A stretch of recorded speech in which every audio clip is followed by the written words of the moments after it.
Boer Wars are often told as a conflict between white settlers and the British Empire, but this version leaves out the majority of the people who lived, fought and suffered in southern Africa.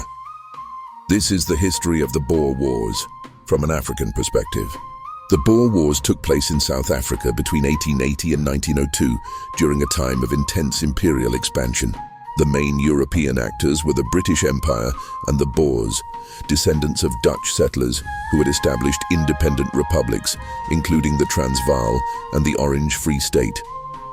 But long before these wars, African societies had lived on, governed, and defended this land for centuries. Kingdoms such as the Zulu, Sotho, Tswana, and Xhosa had their own political systems, economies, and military traditions. European settlement disrupted these societies through land seizures, forced labor, and violence.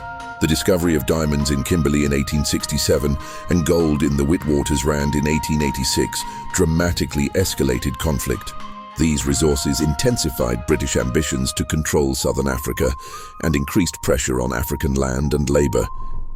The First Boer War, 1880–1881.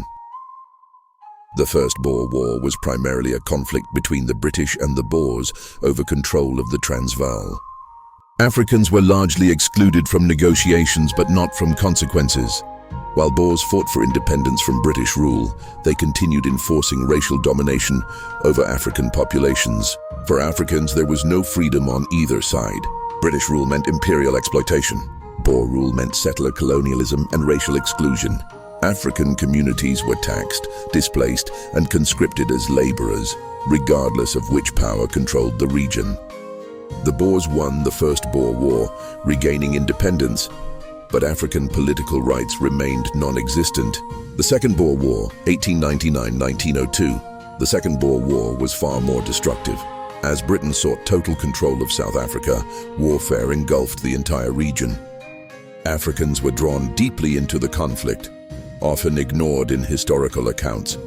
More than 100,000 black Africans served as laborers, scouts, messengers, and soldiers for both sides. Many were coerced or promised wages and protection that never came.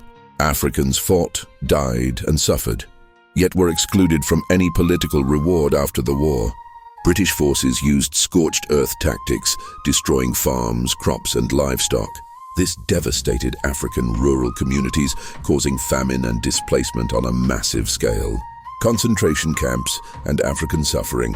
One of the most infamous aspects of the war was the British concentration camp system. While white Boer women and children were imprisoned, black Africans were also placed in